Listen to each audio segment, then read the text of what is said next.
Okay, today we have Ken Meter. Is going to cover the ag sector. Well, this is Ken Meter from Minneapolis, Minnesota. I direct a nonprofit research consulting firm here called Crossroads Resource Center. And I'm going to talk to you today about agriculture, but my focus is really on community food systems and how agriculture fits into feeding the New Mexico people and how it's working economically to be raising food and selling food in the state. Just as a little background, this is a map showing most of the studies I've done in the last 20 years or so. And as you see from New Mexico, I've covered the entire state. I've done several regional studies a number of years ago, actually more than 10 years ago, looking at the different regional economies, farm and food economies in the state of New Mexico. But I've also done quite a bit of work elsewhere in the country. And I think this map for me is a map showing really how broad this discussion of community foods has been around the U.S. All these are places that have invited me to come in and work with local community partners. As you all know, food has been grown in New Mexico for a long time. Basically, Arizona and New Mexico are the places where we have the most longest term continuous agriculture in the North American continent, 4,000 years of continually growing food of some kind. But the food system is a lot more than farmers. It includes, if you start at the top of the circle, farmers and those who aggregate the products, and then processors, wholesalers, distributors, institutions that may buy those products, restaurants, retailers, consumers, and waste recyclers. And ideally, all of the waste products from that whole system would get funneled back into creating new fertility for farms, and it could be a very interesting, sustainable circle. Also, though, inside the middle of that circle, it needs to have healthy soil, clean air, clean water, the proper infrastructure to make this work, and policy and research, and also just seeds and livestock that can keep the system going. So it's a very complex system that works really globally, but also has a pretty strong New Mexico story. I also wanted to start with a little story about the South Valley Economic Development Center in Albuquerque that I visited a number of years ago as part of a conference. And this development center had put up a building in South Albuquerque, and it was supposed to be kind of an anchor institution for economic development in the community. And after several years of functioning, they said, people in the neighborhood don't really understand why we're here, and they don't really seem to feel like this matters to them. So they did a whole process of talking with their residents to find out more about what they needed. And the summary of those conversations was that they needed to develop a place where people could launch businesses to start processing food. So that's what they did. And when I visited them, they had about 20 or 30 different vendors who had storage space for products that they were growing that were food from not altogether New Mexico farms, but often New Mexico farms selling for people who lived in Albuquerque. And I think it's really one of my most inspiring stories of a project starting out thinking about infrastructure and buildings and moving to what do the people around us really need to have, and how do we think about development in their terms instead of as a matter of a facility.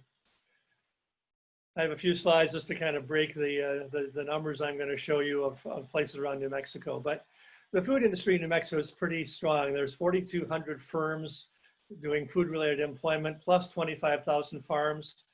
The industry payroll, not counting the farms, is 85,000 jobs with $1.5 billion of payroll. So it's a very important industry to the state.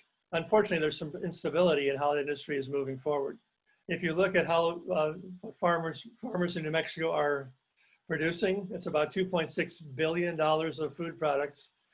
Milk and dairy, cattle and calves, pecans, vegetables, and melons are among the top four. Most of those, however, are destined for exporting to other states, or they're raw materials for industrial processing. They're not actually food for people in the state to eat.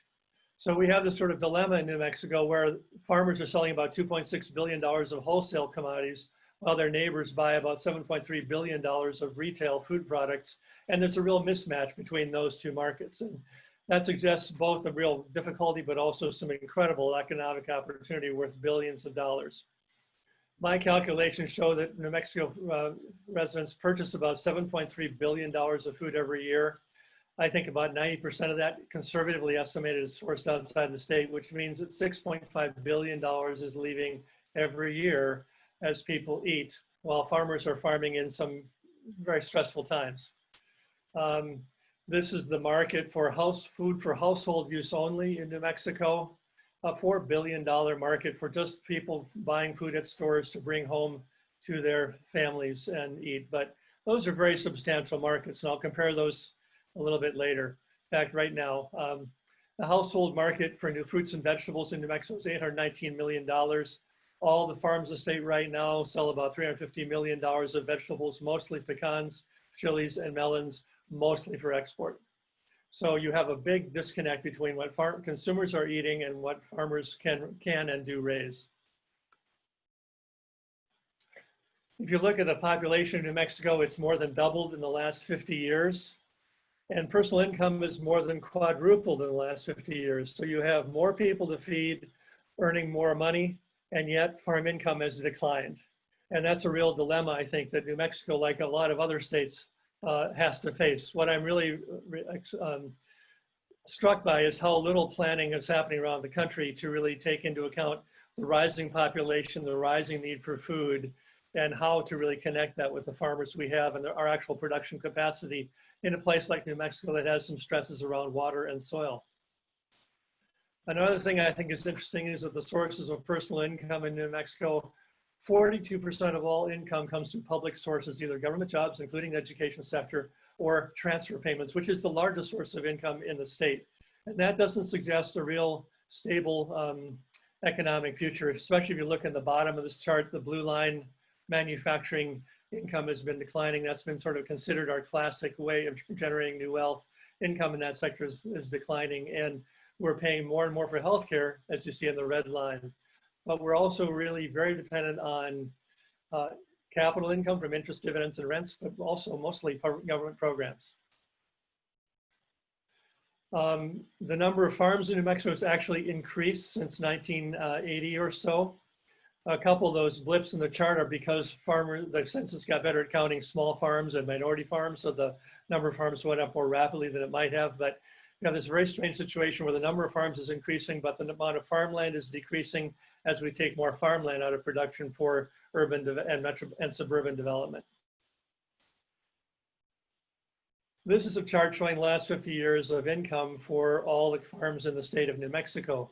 The orange line is the amount of food and commodities farmers have sold since 1969. The maroon line shows how much it cost them to produce those products. And as you see, there's been very substantial growth in both production and also in the cost of producing those foods. If you subtract the maroon line from the orange line, you get the red line, which is the net cash income of farming. And you see that's really been more or less steady despite the growth in sales, because the production costs have risen so rapidly compared with the actual sales of farm products. But also, this is only one way of looking at the data, because the value of the dollar is less than 1/6 what it was when this chart was started. So if you adjust these data for inflation, you find out basically that farmers today are selling about the same amount of product they sold in real dollars as in 50 years ago, while the production costs have stayed more or less steady, and so has the net cash income. So you have a situation where in real terms, despite all the massive technology we've adopted, the new industries have been brought into the state, the net income for farming is actually a little bit lower than it was in 1969, $16 million less being earned by all the farms in the state of New Mexico, despite doubling productivity and despite higher population and more interest from more money for consumers to buy food in a time when we're really wondering where food's coming from. Another calculation I made, the red line in this chart is the same one you just saw. Excuse me. I compared that with the net cash, and that's a source of net income for the food sector from farming. But I compare that with SNAP benefits coming into New Mexico, and you find out that for the last 5 years, the number one source of net income coming into the farm sector has been SNAP benefits, not actually farming. As poverty has increased, as more people have been enrolled, because there's been, we've had a big increase because of the global housing finance crisis in 2008, more people who had stable lives needed more food assistance. So for those of you who don't think that public money really matters for economic development, it's actually a fairly crucial driver in the state's food system right now, and it'd be silly to ignore that.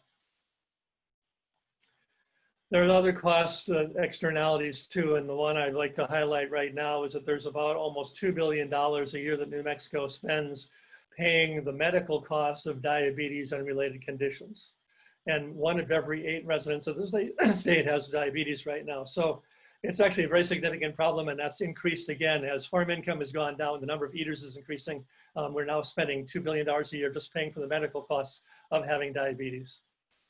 Another quick calculation is that if each resident of the state bought $5 of food directly from some farm every week, the farms in the state would earn $544 million of income, which is similar to the current net cash income for all farmers in the state selling commodities, mostly for export.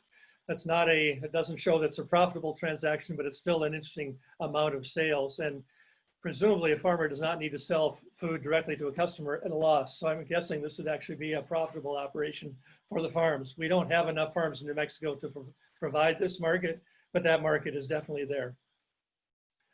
My sort of overview of the food system is that it should build health, wealth, connection, and capacity. We often talk only about health. We only talk about the short-term job or property tax gains of a social development. But if you step back and look at the need for health, the need for people to connect around food culturally, and also having the skills to really manage and run a food system, we're really finding the food system is failing a number of counts. I was lucky enough to, coincidentally, to do a study of the New Mexico farm and food economy. Just came out about a month ago. The URL for that study is listed on this slide, and that's all I have for now.